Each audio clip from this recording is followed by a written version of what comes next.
children, and welcome to my chamber. My name is Rotherick Gastblood, and I'm your host of Tales from the Dark Chamber. This week, we have a great show for you. Tales to make your skin crawl. Each week, my chambermate and I read a scary tale that we found on the internet, or perhaps left under some corpse. Either way, we think you're going to like it, and we're just dying for you to hear it. So sit right back, light a candle, and let's have a ghoul evening.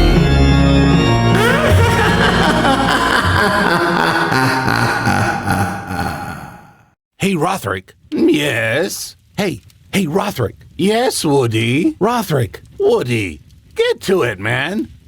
What is it that you want to tell me? Hey, do you remember the story about the roses? Yes? Do you remember Stan? Yes? Do you remember the demon Bathim? Woody, is there something important you want to tell me? Do you remember? Woody, get to the point. Yeah, okay. So, guess what? Let me guess. You're trying to annoy me. No. Why would you ask me that? No reason, you ninny. Fine, if you don't want to know. Want to guess again? You found some roses and figured it would be a great funeral wreath for when I kill you. Now, what is it, Woody? Well, you don't have to get snippy about it. Tonight we embark on the second exciting chapter in the Tales of What the Hell Pricked Me series with Why the Hell Was Craig Pricked? Part 1. Why the Hell Was Craig Pricked? Part 1 by Sunfred. Questions swamped my mind as I read the text over and over again. Is Bathim still on Earth? How did he survive the Pope's sweat? Why had he decided to go after Craig? After snapping out of my initial shock, I desperately tried calling Craig several times. I wanted to warn him that what pricked him are no roses at all. I wanted to tell him to run as fast as he can to the nearest church and get help, but my calls went straight to voicemail. I could feel the air being sucked out of my room. I could hear the sound of my heartbeat in my ears. I called my father, and luckily enough, he answered his phone. I told him of my concern and asked him to check on Craig. My father assured me that he will get right to it. I told him to take as many crucifixes as he can and ask him to update me as soon as he had spoken with Craig. He assured me he will. All I could do was wait for feedback from my father and pray for Craig. I couldn't stomach the idea of what I went through happening to someone else. In fact, it was not just someone else. This was a guy who had always sat with me during lunchtime back in high school when no one else wanted to. This was a guy who shared my pain and struggles during those awful teenage years. A guy I got bullied with and even stood up for me several times. A guy who always shared his fascinating stories and lightened me up even during my darkest days. A guy who even asked Marjorie Brown to go to the prom with me because I was too much of a coward to ask her myself. She rejected me, of course, but I appreciated Craig's help. This was a guy who made my high school life not a boring and lonely experience. This was also someone who I had just spent some quality time with a few days ago, and he told me about his job, his wife, and children. Even though I had been estranged from him for a while after high school, he is the one person I can say was and is my friend. I was very concerned about Craig. He was the one who initially led me away from a religious life. His parents were atheists, so was he. During one of our many lunchtime discussions back in high school, he had convinced me that there was no God. Being the fallible-minded fool I was, I quickly accepted his line of thinking. Ever since then, I had abandoned my faith. Even when I met him a few days ago, he said he still doesn't believe in God and tried to persuade me away from my faith again. But having seen and experienced what I had with roses, I was not to be moved. So I knew that Craig's chances of removing Bathim from his body before the demon fully possessed him are slim, unless if atheists have their own ways of exorcising demons. I told Rebecca and Joseph about the text message I had received from Craig. Both of them were stunned. It can't be. The Pope's sweat should have done away with that bozo, Joseph said. Rebecca clenched her fists and uttered, "If that demon is still here on the earth, we will have to exorcise him." The jaundice in her voice suggested that she desperately wanted to avenge her father. "I agree, but I'm not drinking the Pope's sweat again," I said, recalling the bitter taste of that liquid in my mouth. "I don't think we can get that anymore," Rebecca replied. "My father was well connected and liked. I think he had to pull several strings to get that jar. I am not sure the bishop will give us another jar." "Okay, fine. We should gather all the demon trackers, go back to my hometown, and hope that all our weapons will be enough to kill this damn demon," I suggested. "That also won't work. Most of the trackers have left the city. I heard there is another powerful demon in some desolate town up north that needs several people to take it down. By the time they get back, it may be too late for your friend," Rebecca said. It's then I remembered Patrick had said something about leaving the city for a few days. It was probably because of that. This also meant I could skip work for a while and not get into trouble. "So what should we do?" I asked. "I think we could kill him ourselves. If he did survive from the Pope's sweat, he should be very weak. It could take a couple of weeks or months for him to regain his strength. With the weapons we have, I'm sure we can still send him back to hell," Rebecca said with the bitterness still evident in her tone. "Then let's do it," Joseph yelled. So that was what we had planned, to attack Bathim while he was still weak and finish him off with our holy water-soaked rubber bullets. However, things didn't quite go according to plan. As we prepared to leave, the new pastor arrived. I don't usually like speaking badly about people, but this man was an asshole with a capital A. By his accent, I could tell that he was British. He had thinning gray hair, sky-blue eyes, a hunched back, and his saggy skin suggested that he was no spring chicken. He called all of us to the lounge for a meeting where he introduced himself as Father Moffat. He bragged about how long he has been a pastor for the church. He also vaunted about how he comes from a family of powerful pastors and influential men in the Catholic Church. Apparently, his great-grandfather was one of the first missionaries to preach the Word of God in Africa. I'm not sure that this was something Pastor Moffat was supposed to boast about, because it meant his great-grandfather was involved with British colonialism in a way. But we didn't interrupt the priest to point this out. We all let him talk proudly about his family. When he was done, he then asked me and Joseph of what we do at the church. "Handymen," Joseph replied. "Both of you?" Father Moffat asked. We hadn't really talked about what we will tell him about me, so I was just playing along with Joseph's idea. We both nodded our heads. "Really? Your hands are rather soft for a handyman," the pastor said, frowning at me. Joseph laughed and replied, "Well, my co-worker here struggles with masturbation. We're still praying for him to overcome it." Father Moffat grimaced in disgust and wiped his hands on his baggy trousers as if to show he regretted shaking hands with me. "And, what happened to your hand?" The pastor fired another question, pointing at my plastered limb. Joseph laughed and replied again, "Also masturbation." The pastor snapped at Joseph, "I was not talking to you, was I? I'm sure he can speak for himself." "I am his roommate, and if needs be, I can speak for him. It's the roommate code," Joseph replied. "Roommate? You two stay inside the house?" the pastor asked. Joseph and I exchanged quick glances and we nodded. "Why is that?" Joseph and I looked at each other again. "As handyman, you should be residing in your own quarters." The pastor stretched his long, bony hand to point outside the window. "I think that you will find that shed to be most befitting for men of your profession." I was irate to the extent that my face was turning red. Not only was this man delaying us from killing Bathim, but he was now chasing us out of the house. Rebecca and Joseph were about to protest, but I spoke up first. We could argue with that pastor about the new accommodation later, but there was something more important that we need to attend to. "Excuse me, Father, you actually arrived when we were just about to head out. We have to go on leave," Joseph blurted out before I could finish. I got the impression that Father Moffat didn't know about demon tracking, and Joseph wanted to keep it this way. "Leave? The both of you?" the priest asked. We all nodded our heads, including Rebecca. The pastor turned to her and said she can't leave because she has to brief him about everything regarding the church. I could tell Rebecca was annoyed, but she didn't argue. As for me and Joseph, the pastor demanded that we write him a letter stating the reasons why we were going on leave at the same time. We spent most of the day moving our stuff into the shed behind the house. The shed, which was barely big enough to swing a cat, had a roof and walls made purely of wood. We only finished moving our stuff into the shed in the early hours of the night. Father Moffat had insisted that we write the letter after we moved out of the house.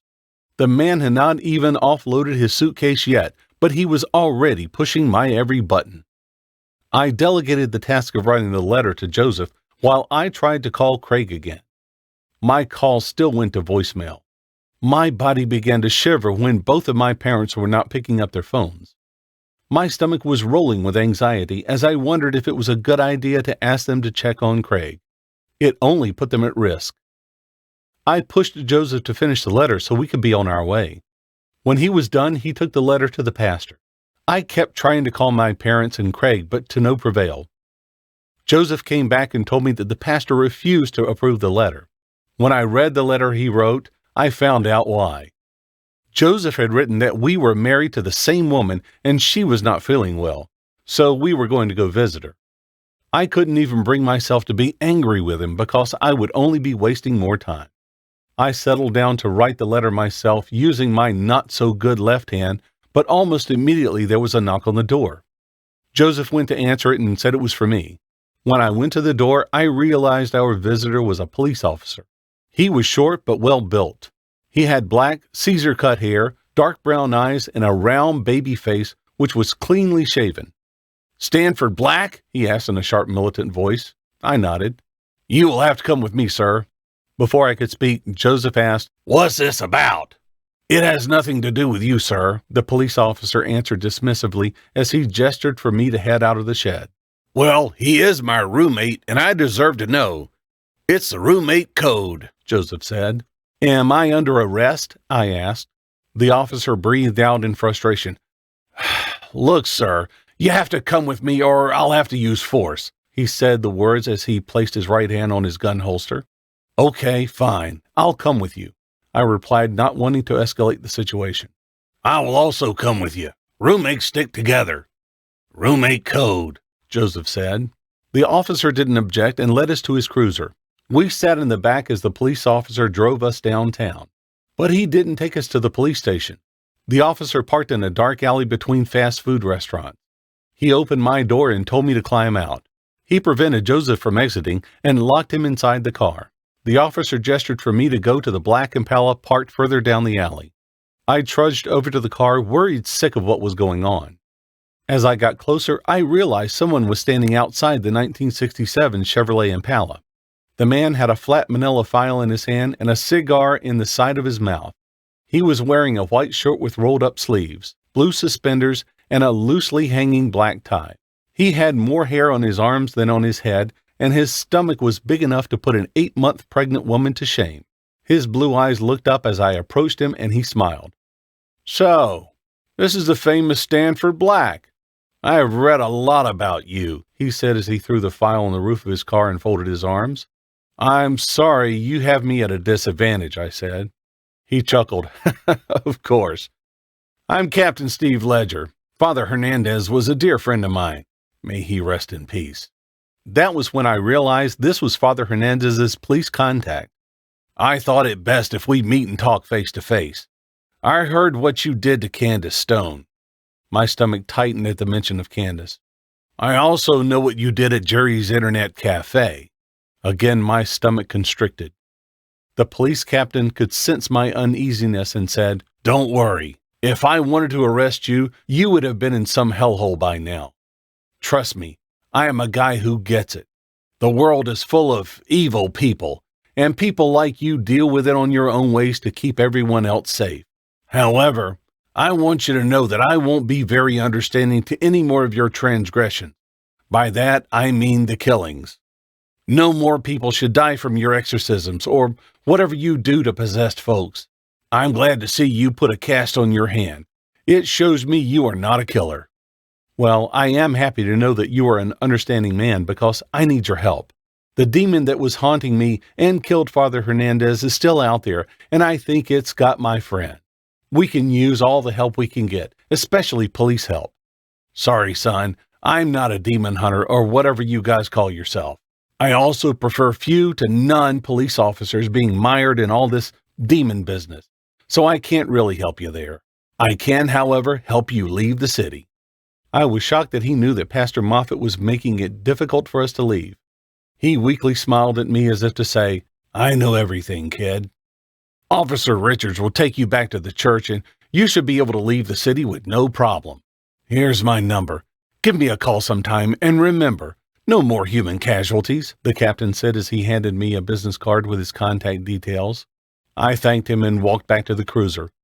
I told Joseph everything as Officer Richards drove us back to the church.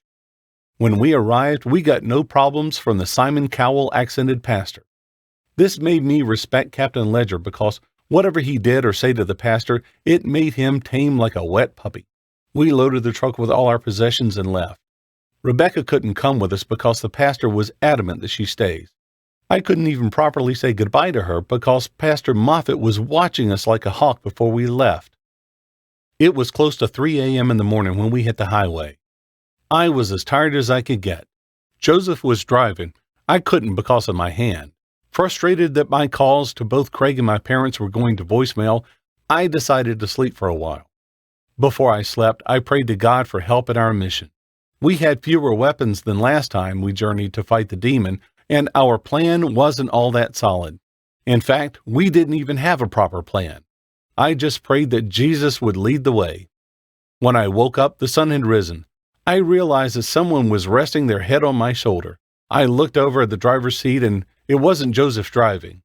In fact, Joseph was seated in between me and the driver. He was using my shoulder as a pillow, and as always, he was snoring loud enough to shake the earth. The man behind the wheel had long, straight black hair.